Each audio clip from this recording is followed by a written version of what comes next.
Olá! Hoje no mundo político, o cenário eleitoral pós-janela partidária. A concentração dos deputados do Centrão em 3 legendas da base bolsonarista, os efeitos sobre a corrida presidencial e a formação dos palanques regionais, o quadro de polarização entre Lula e Bolsonaro e as tentativas de uma articulação da terceira via. Eu vou conversar com o cientista político Carlos Ranulfo, professor titular do Departamento de Ciência Política da UFMG. Ei, Ranulfo, obrigada por atender o Mundo Político. Oi, tudo bem? Então, sempre um prazer estar aqui.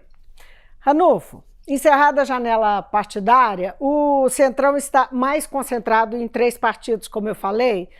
O PL em primeiro lugar, tem 81 deputados, o PP vem em segundo, Republicanos, deixa eu pegar aqui a minha cola para ver o resto dos números, o Republicanos está em terceiro e o PSD com 54 também em terceiro, o PP com 53, o PT em segundo lugar com 60, enfim, a gente vê aí uma concentração, especialmente no PL, PP e Republicanos, base de Bolsonaro, não é, dessa migração mais intensa. Que impacto terá sobre o jogo eleitoral, sobre a eleição presidencial, essa mudança que a gente enxerga dentro do Congresso, dentro da Câmara? Olha, impacto dessa mudança na eleição presidencial, acho que não tem. Assim, no seguinte sentido, esses deputados que hoje estão no Centrão fariam campanha para Bolsonaro em qualquer partido que estivesse. E, ao mesmo tempo, essa migração partidária não alterou os recursos do fundo partidário, do fundo eleitoral, nem o tempo de televisão. Então, isso, assim, impacto direto na campanha presidencial não existe. O que existe é uma mudança expressiva na correlação de forças na Câmara dos Deputados. Não é que não houve uma alteração radical, né? Mas houve um crescimento do Centrão, principalmente se você considera o início da legislatura. Então, é o caso do PL, que começou com 33 deputados em 2019, e hoje as contas são imprecisas ainda, né? Você mencionou 81 deputados do PL. Segundo a Câmara, né? O site da Câmara, até 2 horas atrás, tinham 81 no PL. Isso aí pode ter uma mudancinha, porque ainda estão pingando os números. A informação que eu tinha era 75, mas isso era de manhã. Então, mas não deixa de ser uma amostra do que é o sistema partidário brasileiro, né? O PL cresceu em função do Bolsonaro. Esse mesmo PL, há 20 anos atrás, cedeu a vice na campanha do Lula, né? Esse mesmo PL é presidido pelo Valdemar da Costa Neto, que foi condenado no Mensalão, né, e preso. E esse mesmo Valdemar da Costa Neto, então, preside hoje o maior partido da Câmara, graças a um presidente que se elegeu prometendo combater a corrupção. Quer dizer, quem chega no Brasil sem saber de nada, não entende nada mesmo, né? Porque isso aqui é uma confusão desgraçada. Agora, você disse que não tem sobre o pleito um impacto direto.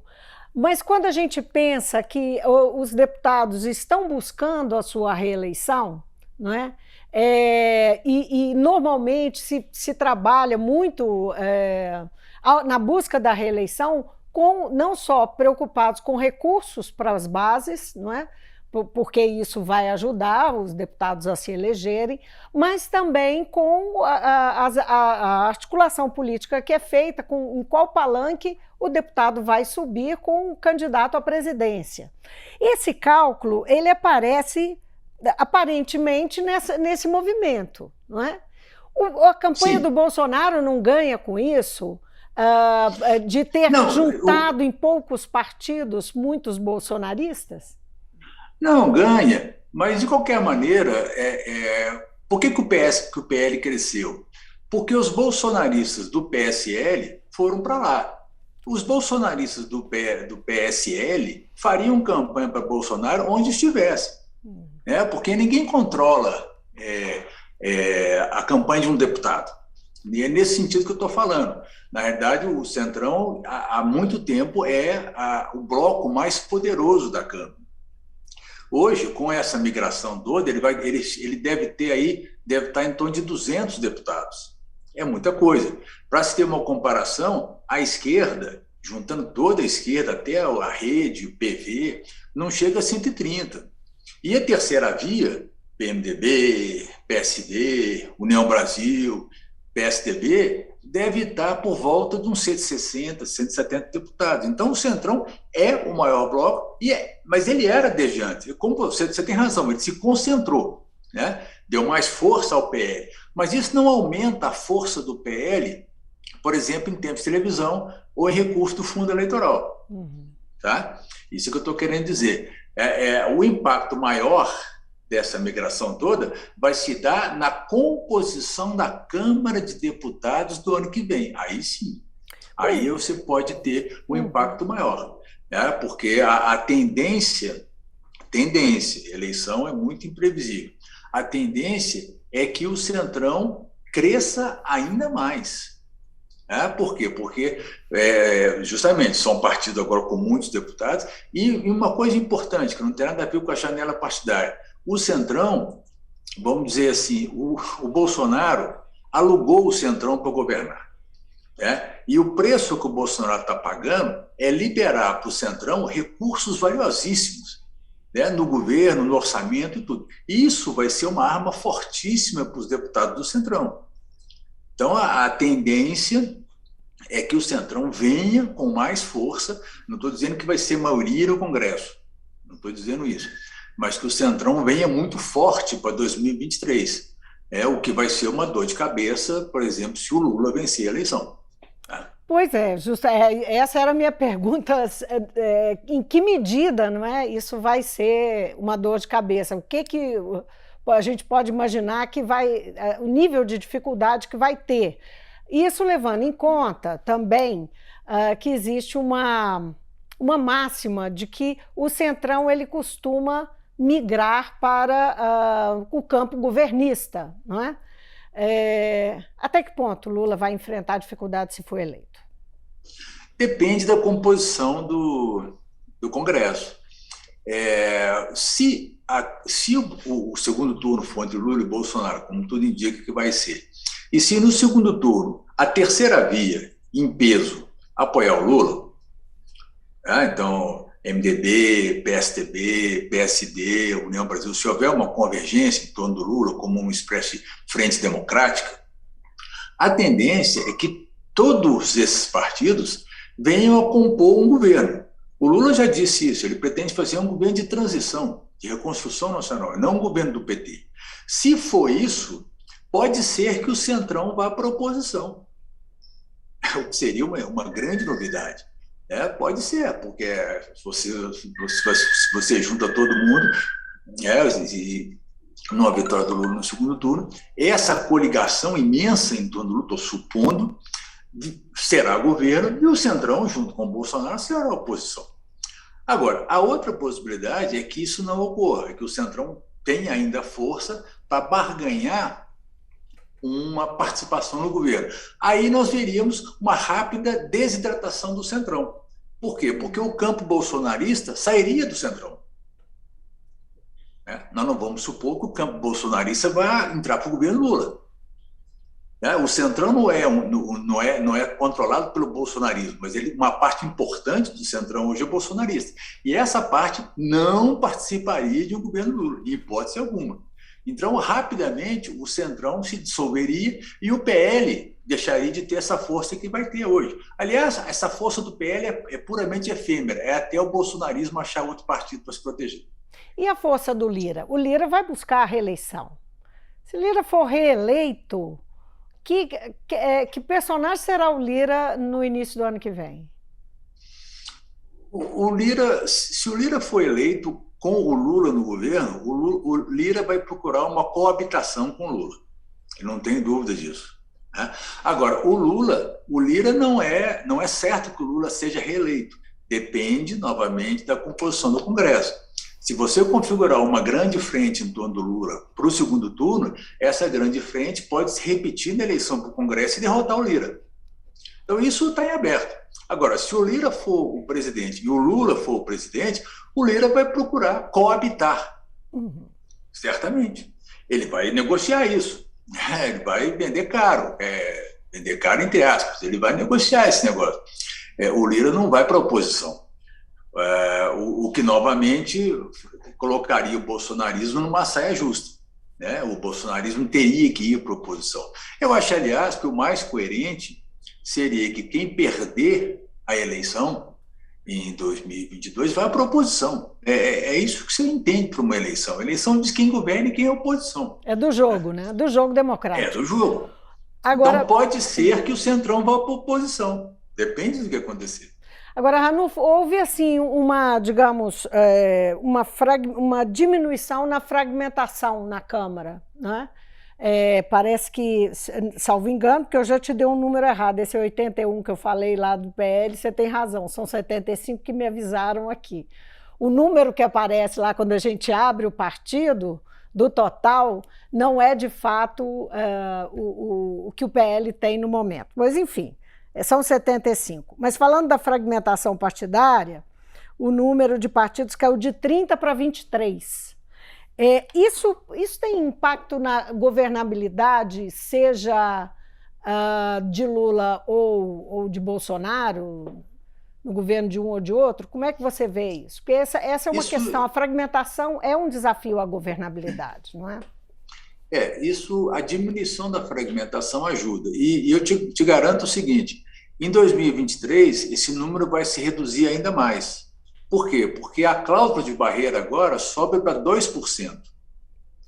Então, quem não fizer 2% dos votos não vai ter tempo de televisão nem fundo partidário. Então, aí a solução de quem não alcançar 2% vai procurar se fundir com outro partido. Então, partidos como o Patriota, Avante, PTB, um monte de partido está com a corda no pescoço. Eu diria que no máximo 15 partidos vão atingir a cota de 2% no Congresso. E aí esses partidos que não atingirem, né, eu estou citando um exemplo como o PTB, o Avante, o Patriota e tantos outros, eles vão ter que, a cidadania está se preparando para se fundir com o PSDB, a Rede vai ter que se fundir, o PSOL, o PCdoB quer se fundir, quer fazer uma federação com o PT. Quer dizer, esses partidos todos vão ter que se movimentar. Então a fragmentação vai diminuir assim que tiver a eleição. Né? Acho que nós vamos ter aí no máximo 15, 16 partidos no Congresso. Isso é resultado das mudanças de 2017, que proibiu coligações e estabeleceu uma cláusula de barreira. E essa cláusula vai aumentar. Em 2026 é 2,5%, em 2030 é 3%. Quais são os partidos que têm mais de 3% dos votos no Brasil hoje? No máximo 8%. Bom, vamos falar um pouquinho de construção de palanque regional, as campanhas, como é que as campanhas estão trabalhando, não é? Como é que os partidos, seja a campanha do Bolsonaro, seja do Lula, especialmente falando deles por causa dessa polarização que a gente vê no momento, como é que você enxerga a construção desses palanques e alianças também? Como é que está andando isso? Olha, o quadro esse ano ele está demorando um pouco mais a se definir. O melhor exemplo, quer dizer, varia de acordo de estado para estado, mas vamos pegar São Paulo. São Paulo está em aberto. Até outro dia quase que o Dória volta para ser governo, volta para candidatar. O vice do Dória quis renunciar. Não sabemos se vai ser Haddad ou se vai ser França. O Ciro acabou de lançar um candidato lá em São Paulo. Né? Então, o sistema partidário ele está muito desorganizado. A eleição de 2018 desorganizou o sistema partidário. Né? O União Brasil está aí, o PSD está batendo cabeça, tinha plano A, plano B, plano C, agora vai para plano D. Né? O MDB e PSDB chegaram a pensar numa federação, ou seja, então isso atrasou muito os palanques estaduais. Então, nós temos uma eleição que, em termos, se você comparar com as outras, ela está atrasada, em termos de alianças e tal. Né? Então, é claro que esse quadro varia de estado para estado. Por exemplo, em Minas está mais ou menos definido. Nós vamos ter o Zema, agora não sabemos qual vai ser a relação do Zema com o Bolsonaro, e vamos ter o Calil certamente apoiado pelo Lula. Certamente apoiado pelo Lula. Mas em outros estados a coisa está ainda por se definir. Acho que agora as migrações dos partidos e tal, talvez ajudem a se definir. Mas está muita coisa por se fazer. Por exemplo, a terceira via. Vai ter candidato? A Simone Tebet é candidata? Quem vai ser o candidato do PSDB? O que vai acontecer com o PSD? Tudo isso interfere nos palanques regionais. Né? Pode acontecer, inclusive, que os partidos simplesmente liberem os seus liderados para apoiar quem quiser. Então, o que vai acontecer com o PSD? O PSD, em alguns estados, é lulista, em outros estados, é bolsonarista. É a mesma coisa com o PMDB, né? E por aí vai. Falando de Minas Gerais, voltando a falar de Minas Gerais, você citou o Calil, que é do PSD, e que parece que vai fazer uma chapa puro sangue aí, parece não, mas fez essa escolha. E, por outro lado, de última hora, o Bolsonaro conseguiu um palanque em Minas Gerais, não é? Com o senador Carlos Viana, que entra na disputa, que estava no MDB, mas agora vai disputar pelo PL. Ele foi para o PL. Você acha que isso altera o jogo aqui? Tem alguma possibilidade de ter uma terceira via no Estado ou não? Ou esse cenário de polarização que se avizinha aí vai ser mantido? Olha, as pesquisas costumam dizer que candidatos apoiados por Lula e Bolsonaro aumentam o seu potencial de voto. Mas isso é discutível. Né? No caso de Minas, não vi nenhuma pesquisa que indicasse isso. O senador tem muito pouco voto. Né? Nas pesquisas até agora, ele é um candidato que não disputaria e não teria condições de furar o bloqueio Zema e Lula. E eu acho que o Zema, ele adquiriu, ele não depende mais do Bolsonaro. Essa que é a questão. Ele não depende mais do Bolsonaro. Ele se elegeu graças ao Bolsonaro, mas não depende mais dele. Então, eu acho difícil que o Carlos Viana, não impossível, mas acho difícil que ele consiga furar a disputa Calil. E o Calil deve se fortalecer com o Lula. Acho difícil que essa terceira via cresça apenas pela força do Bolsonaro. Mas possível né? Assim como é possível que o candidato do PT lá na Bahia, que é um ilustre desconhecido, cresça e dê algum trabalho para o ACM Neto. Tem tempo para isso. Mas eu também acho difícil, Eu acho que essa questão dos padrinhos nacionais a gente tem que levar em conta com um pouco de cuidado, porque na hora da campanha mesmo, o que vai contar é a campanha nos estados, é o que os candidatos vão estar falando. Ninguém vota, quer dizer, o contingente de eleitores que vota pelo padrinho é menos expressivo do que dizem as pesquisas. Uhum. Agora, e essa eventual aliança, essa aliança que estão tentando articular aí entre MDB, União Brasil e PSDB, que teriam como possíveis candidatos o Eduardo Leite, especialmente, ou até Sérgio Moro. Enfim, tem uma negociação aí na tentativa de alavancar uma terceira via de fato.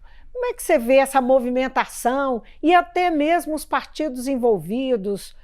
Como é que você que chegaram até aqui, né, partidos que foram grandes no passado, né, como PSDB, MDB, e a MDB ainda é um partido grande, o DEM, que acabou virando União Brasil, como é que eles chegam até aqui em torno de nomes que estão tentando furar, não é, a polarização de fato dos candidatos que estão à frente? Eu acho que a decadência do PSDB, do MDB e do DEM é decadência mesmo. porque hoje eles não têm nem um terço da força que tiveram. É o maior sintoma da crise que o sistema partidário brasileiro entrou. Esses partidos hoje não conseguem apresentar um candidato competitivo para as eleições. O Moro está fora de cogitação. Existe um veto explícito dentro do União Brasil. Ele não vai ser candidato pelo União Brasil, está claro. E nem Simone Tebet, nem Eduardo Leite conseguem. O que eles precisariam para se firmar como um candidato da terceira via? Eles precisariam que houvesse uma limpeza de terreno. Por exemplo, precisariam que o Ciro Gomes renunciasse em nome de algum deles. O Ciro Gomes não vai fazer isso, né? Então, e União Brasil não tem nome. União Brasil fala em lançar o nome do Bivar, que é o seu presidente, que é um ilustre desconhecido, tem muito menos votos que a Simone Tebet ou o Eduardo Leite. Então, esse conjunto de partidos não tem candidato. E eu acho muito, mas muito, muito difícil que, a essa altura do campeonato, excluindo o nome do Ciro e o Moro estando fora, que essa terceira via tem a menor chance de romper a disputa Bolsonaro e Lula. A terceira via só teria chance se o Bolsonaro desidratasse, mas o Bolsonaro não está se desidratando, pelo contrário, ele se fortaleceu um pouco. Então não tem chance, eu acho que não existe essa possibilidade. Eu acho que a terceira via vai logo, logo se ver na seguinte situação: é Lula ou Bolsonaro? Essa é a questão. E Ciro, o que acontece com Ciro, não é? Que não decolou e agora, mais que isso, está com o partido desidratado. O Ciro está... E o pior, ele tem dado declarações completamente estapafúrdias, né, agressivas, que dificultam até mesmo uma aproximação com o Lula no eventual segundo turno, né? A postura do Ciro só pode ser explicada como uma postura de quem está assumindo isso como uma questão muito pessoal, assumindo o que aconteceu em 2018 como uma questão pessoal, como se tivesse tomado uma rasteira do PT e, portanto, embora ele ataque o Bolsonaro, o Ciro age como se o principal inimigo dele fosse o Lula. O que é um absurdo completo, né? Então, eu acho que o Ciro vai morrer nessa eleição. Ele vai ser o fim da carreira, ele vai ter menos votos do que teve em qualquer... O Ciro tem um patamar de voto de 11%, 12%. Ele não chega nisso nessa eleição. Agora, resta ver se ele vai ter um pouco de espírito público, né? E, em vez de ir para Paris, como ele fez em 2018, se ele leva o PDT a uma aliança com o campo mais progressista no Brasil, que é o que se espera do Ciro. Acho que o Ciro tem a biografia que merece respeito, é um personagem político importante no Brasil, com boas soluções, combativo, e que não pode jogar fora essa biografia e se abstendo em momentos como esse. Agora, a chance dele crescer é zero. Ele com ele, vai uma chapa puro sangue, com 7%, 8% dos votos, não mais que isso, se chegar a isso.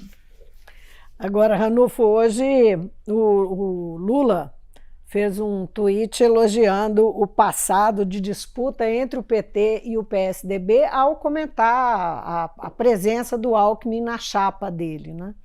E disse que, abre aspas, feliz era o Brasil que tinha disputa entre dois partidos democráticos, porque existia debate civilizado sobre programa de governo. O ambiente eleitoral, qual que é a sua expectativa?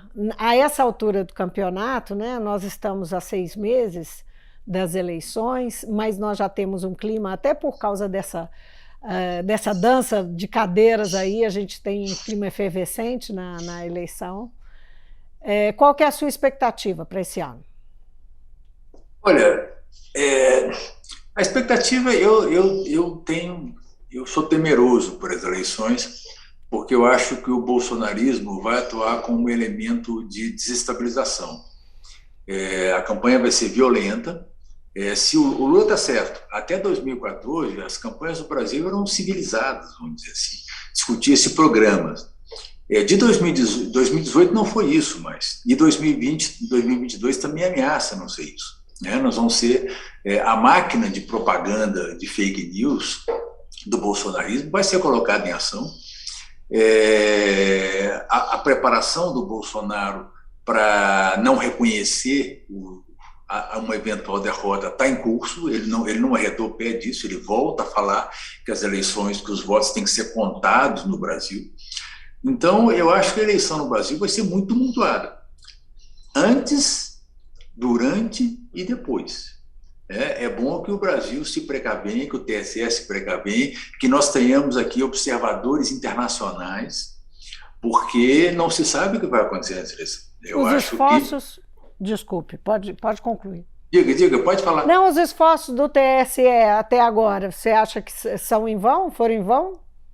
Não, os esforços do TSE são válidos. Eu acho que o TSE está agindo dentro do seu limite, das suas forças. Eu acho que o Barroso, o Fachin, o Moraes estão indo muito bem. Agora, tudo isso tem um limite, né? Então, nós não temos controle sobre esse exército de robôs e fake news. É muito difícil estabelecer controle sobre isso, né? Não temos controle também não sabemos o que pode acontecer com esse eleitorado mais, vamos dizer assim, mais radicalizado do Bolsonaro ante a iminência de uma derrota. Não sabemos o que vai acontecer, né? Nós vimos a invasão do Capitólio nos Estados Unidos. É claro que isso pode acontecer aqui. Quando o Bolsonaro ensaiou aquela farsa do golpe do 7 de setembro, nós vimos uma camada do bolsonarismo completamente aturgida porque achou que ia ter um golpe mesmo. Então, assim, não é bom brincar com fogo. E o Bolsonaro está brincando com fogo há muito tempo. Aliás, ele é o próprio fogo. Então, eu acho que essa eleição vai ser a mais importante e a mais perigosa da história brasileira, pós-redemocratização. A mais importante no sentido da democracia, dos efeitos para a democracia? Exato. A mais importante no sentido de que ela pode ser um divisor de água, né? A vitória do bolsonarismo pode mergulhar o Brasil num caminho autoritário. Eu não tenho a menor dúvida disso. Então, é importante nesse sentido. Nós temos que estabelecer uma barreira democrática. E perigosa porque as forças autoritárias que foram liberadas nesse Brasil podem estar preparando uma reação à derrota. Carlos Ranouf, muitíssimo obrigada pela participação, pela presença aqui, por essa boa conversa. Eu que agradeço a oportunidade. Tudo de bom e boa eleição para todo mundo. Para nós todos. Espero falar com você antes delas. Okay. Um abraço. Eu conversei com o cientista político da UFMG, Carlos Ranouf, sobre o rearranjo de forças e o cenário eleitoral pós-janela partidária. Obrigada pela sua companhia e até amanhã.